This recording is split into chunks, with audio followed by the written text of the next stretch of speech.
Assalamualaikum sahabat YouTube dimanapun Anda berada. Kembali lagi di sini bersama Zainal Jadir. Apa kabar kalian semua? Aku harap kalian sehat selalu dan selalu dijaga oleh Allah Subhanahu wa taala. Nah, pada video kali ini aku akan menjawab salah satu pertanyaan dari netizen. Ini dia.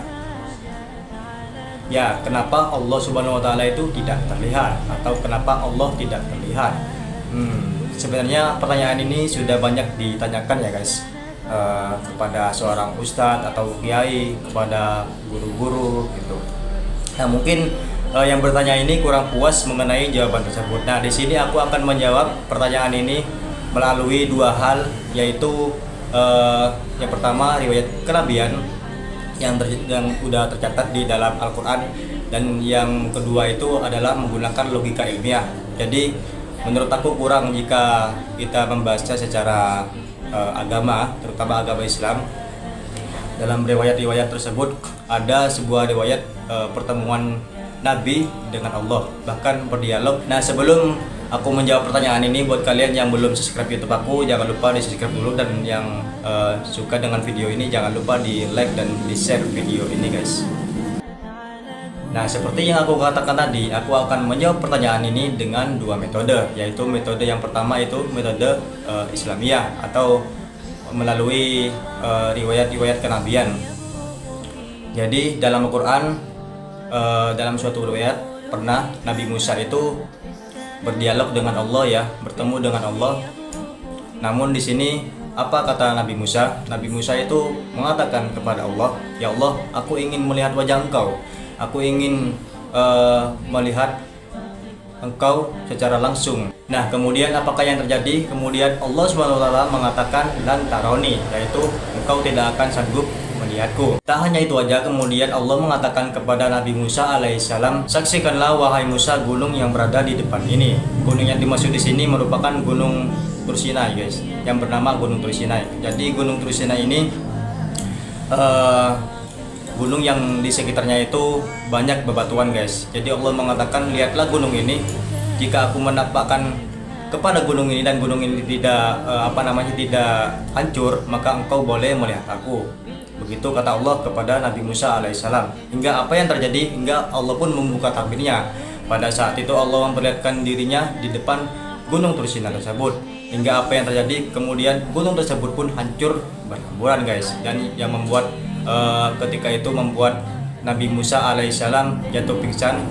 Setelah sadar, Nabi Musa itu mengatakan kepada Allah bahwa dirinya itu akan bertobat dan kemudian tidak akan mau meminta lagi untuk melihat Allah Subhanahu wa taala. Dan kemudian dia berkata kepada Allah, "Jika ada orang yang beriman, akulah yang akan beriman kepadamu ya Allah, orang yang pertama kali yang beriman kepadamu." Nah, jadi seperti itu guys. Jadi kita bisa ambil pelajaran atau ambil hikmah dari kejadian ini. Dan menurut aku pribadi ya, kenapa kita itu tidak bisa melihat Allah gitu.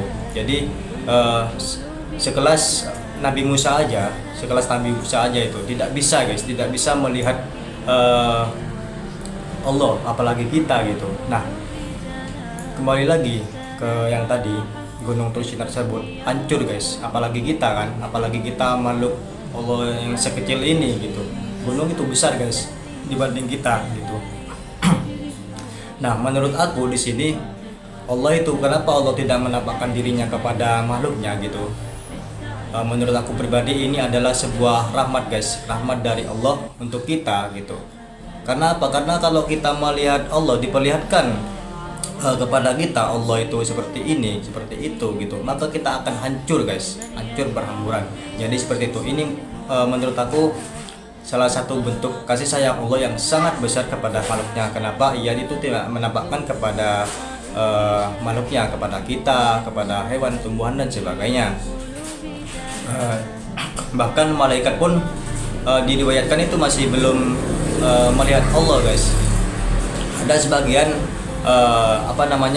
para sufi atau para ini yang mengatakan bahwa malaikat itu melihat Allah.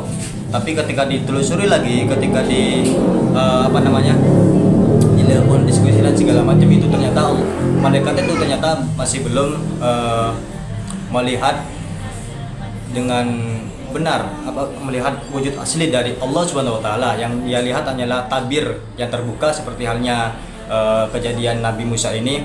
Kejadian Nabi Musa ini hanyalah yaitu Allah itu membuka tabirnya di hadapan gunung Tursina tersebut hingga membuat gunung Tursina tersebut hancur berantakan. Itu yang pertama guys. Jadi dalam kejadian Nabi Musa tersebut kita bisa mengambil hikmah kenapa Allah tidak memperlihatkan wujudnya kepada kita, ya karena kita tidak mampu guys, tidak mampu untuk menahan kebesaran Allah Subhanahu wa taala. Jika Allah memperlihatkan kepada kita, maka kita akan berambulan, dan ini merupakan kasih sayang Allah atau rahmat Allah kepada kita, kepada makhluknya. Jadi seperti itu guys. Kemudian yang kedua, ada riwayat lagi dari pemimpin Nabi atau pemimpin Rasul. Siapa lagi kalau bukan Nabi kita, Rasul kita, Nabi Muhammad SAW. Dalam suatu riwayat pernah Nabi Muhammad SAW melakukan Isra Mi'raj ya. Mungkin kalian sudah tahu, beberapa dari kalian mungkin sudah tahu. Jadi kisah Isra Mi'raj itu berawal dari langit pertama, kemudian langit kedua, kemudian menuju ke atas lagi, langit ketiga, langit keempat, langit kelima, langit keenam, dan langit ketujuh. Dimana yang di setiap langit tersebut Nabi Muhammad SAW dipertemukan dengan nabi-nabi yang terdahulu seperti Nabi Adam, Nabi Musa, Nabi Idris, dan nabi yang lainnya. Nah di sini kemudian di atas langit ketujuh itu ada yang namanya Sidratul Muntaha, yang dimana Sidratul Muntaha ini adalah tempat yang tertinggi dari langit tersebut guys. Jadi di atas langit ketujuh itu ada yang namanya Sidratul Muntaha. Nah di Sidratul Muntaha ini kemudian Nabi Muhammad SAW bertemu dengan Allah dan berdialog langsung dengan Allah, hingga di Sidratul Muntaha di pertemuan tersebut ada perintah sholat 5 waktu. Ya sebelumnya bukan 5 waktu, 50 waktu atau berapa gitu, hingga melakukan negosiasi Nabi Muhammad dengan Allah hingga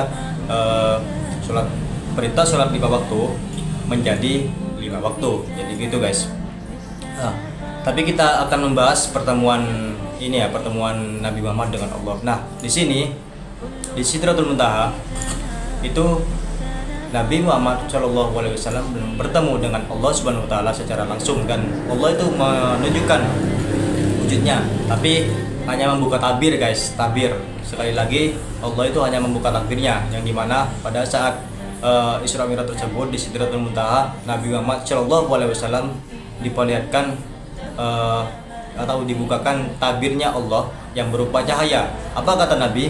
Kata Nabi, nurun ala nur. Jadi Allah itu cahaya di atas cahaya guys. Jadi Nabi Muhammad pun belum tahu wujud asli Allah Subhanahu wa taala seperti apa, karena pada saat itu di Sidratul Muntaha itu Nabi Muhammad hanya melihat tabir guys, tabir dari Allah Subhanahu wa taala yang berupa cahaya tersebut, cahaya yang sangat terang, nurun ala nur kata Nabi. Ya, kemudian dari kisah itu Nabi Muhammad SAW pun jatuh pingsan guys, karena tidak kuat menahan cahaya yang sangat terang itu dari Allah Subhanahu wa taala. Jadi seperti itu. Jadi hingga sampai saat ini belum ada yang bisa melihat Tuhan kita guys, belum ada yang bisa melihat Allah Subhanahu wa taala.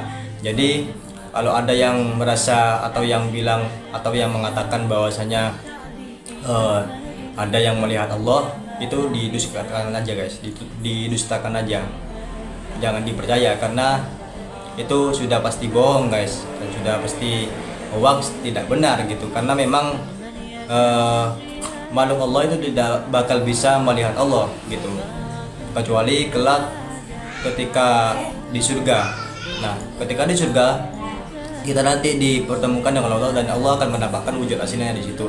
Jadi ketika kita masih ada di dunia itu, kita itu masih belum bisa guys, masih belum bisa melihat Allah Subhanahu wa taala. Kemarin ada kejadian di Batam, ada orang yang mengaku-ngaku bisa melihat Tuhan dan udah pernah melihat Allah Subhanahu wa taala. Nah itu didustakan aja guys, karena bisa jadi yang ia lihat itu hanyalah apa namanya ya, jin atau setan atau iblis gitu, atau bisa saja dia hanya menghayal atau halusinasi gitu. Jadi tidak ada satupun di dunia ini yang bisa melihat wujud dari Allah Subhanahu wa taala, dan itu merupakan rahmat dari Allah Subhanahu wa taala untuk kita, atau kasih sayang Allah untuk kita. Karena kalau kita diperlihatkan wujud Allah, maka kita akan hancur berkeping-keping, karena itu adalah kebesaran dari Allah Subhanahu wa taala. Jadi seperti itu guys. Oke, seperti yang aku katakan, aku akan melakukan menjawab dengan dua metode ya tadi ya. Dan yang terakhir ini adalah metode apa namanya? Metode logika ilmiah. Nah, dalam alam semesta ini ada yang namanya dimensi guys. Mungkin kalian ya sedikit banyak udah tahu lah soal dimensi. Nah, para ilmuwan di sini meneliti dalam alam semesta ini ada beberapa dimensi ya. Ada 10 dimensi itu yang ilmuwan teliti, meskipun ada banyak sumber yang mengatakan ada yang mengatakan 13, ada yang mengatakan 11 dimensi, ada yang mengatakan 16, 15 dan sebagainya. Tapi secara umum para ilmuwan itu meneliti bahwa alam semesta ini ada 10 dimensi guys. Ada 10 dimensi, yang mana dimensi pertama itu, buat kalian yang belum tahu, dimensi pertama itu merupakan garis ya. Jadi ketika kita menggambar garis, garis. Nah, itu adalah dimensi pertama guys. Kemudian kita lanjut ke dimensi kedua, kita menggambar dua garis, itu adalah gambaran dari dimensi kedua, di mana dimensi kedua ini tidak membentuk ruang. Jadi gabungan dari beberapa garis, seperti halnya tisu ya.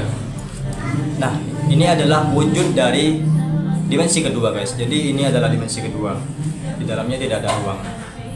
Kemudian dimensi ketiga, apa itu dimensi ketiga? Dimensi ketiga adalah gabungan dari beberapa garis yang membentuk ruang. Seperti kita ini adalah dimensi ketiga, karena kita membentuk ruang. Kemudian apa lagi? Rumah ini adalah dimensi ketiga karena membentuk ruang. Kemudian dimensi keempat, dimensi kelima, dimensi keenam, dimensi ketujuh, dimensi ke-8, 9, 10 dan seterusnya. Ya, kalau ilmuwan meneliti itu ada dimensi ke-10, tapi ya wallahu a'lam, kalau menurut aku itu lebih banyak dimensi lagi, karena begitu luasnya alam semesta ini dan hebatnya alam semesta ini, dan itu tidak terbatas menurut aku guys. Nah, kita tidak akan membahas dimensi tersebut, tapi kita akan membahas dimensi Allah, yang dimana di alam semesta ini itu ada yang dimensi yang lebih tinggi lagi. Nah, Allah itu adalah puncak dari segala dimensi guys. Keberadaan Allah itu adalah di atas dari segala dimensi. Nah, di sini kita bisa membuka pikiran bahwasanya kenapa kita tidak bisa melihat Allah gitu. Karena Allah itu dimensinya di paling tinggi guys. Jangankan itu, dimensi keempat aja atau dimensi kelima, kita itu tidak akan bisa melihat guys. Karena apa? Kita itu tidak akan bisa melihat dimensi yang lebih tinggi dari dimensi kita. Contoh, kita dimensi ketiga, jadi kita tidak akan melihat dimensi keempat, kelima dan seterusnya guys, karena kita itu berada di dimensi di bawahnya. Tapi kita bisa melihat dimensi di bawah kita, contohnya dimensi 1 dan kedua. Nah, ini contohnya bukan ya, ini ya. Nah, ini dimensi kedua. Kenapa kita bisa lihat? Ya karena ada di bawah kita atau yang setara dengan kita, korek. Kenapa kita bisa melihat korek? Karena ini setara dengan kita dimensinya gitu. Atau rumah, atau ya hewan, tumbuhan dan sebagainya, itu dimensi ketiga. Jadi kita bisa lihat. Tapi kita tidak akan bisa lihat dimensi yang ada di atas kita. Jadi nyampe sini paham, seperti jin, malaikat, setan, demi dan sebagainya, karena itu dimensinya lebih tinggi dari kita. Aku nggak tahu jin, malaikat itu ada di dimensi keberapa, yang pasti mereka itu bisa menembus ruang waktu. Makanya kenapa orang yang kesurupan itu bisa terjadi, karena memang jin itu bisa masuk ke dalam tubuh kita guys, karena dimensinya lebih tinggi dari kita. Jadi seperti itu, mereka itu bisa menembus ruang waktu. Jadi mereka itu bisa masuk ke kepala kita, ke nadi kita, dan jantung kita, ke dalam tubuh kita gitu. Memang dimensinya lebih tinggi dari kita gitu. Jadi kenapa kalau ditanya kenapa jin bisa masuk ke dalam tubuh kita? Ya, karena dimensinya itu lebih tinggi dari kita guys. Jadi ilmunya ilmiahnya itu di situ gitu. Jadi seperti itu. Atau nggak usah ke situ dah. Kita ke makhluknya Allah aja dah. Kalau Allah kan terlalu ketinggian mungkin. Misal kita angin itu kan tidak bisa kita lihat, tapi kita bisa rasakan gitu. Itu makhluk loh, itu makhluknya Allah. Entah angin itu ada ke dimensi keberapa, aku nggak tahu ya guys ya. Aku nggak tahu. Kemudian matahari. Coba kalian lihat matahari aja, lihat matahari selama 1 jam gitu. Kalau nggak ini kalian, kalau nggak butai ya, mata kalian bisa ini hebat berarti kalian. Patut diapresiasi kalian.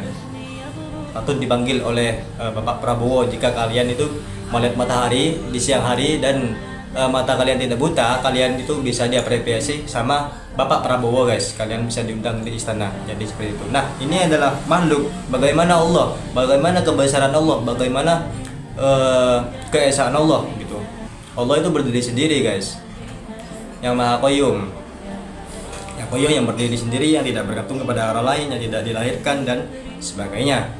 Bukan seperti kita. Kalau kita makhluknya kita dilahirkan. Terus kemudian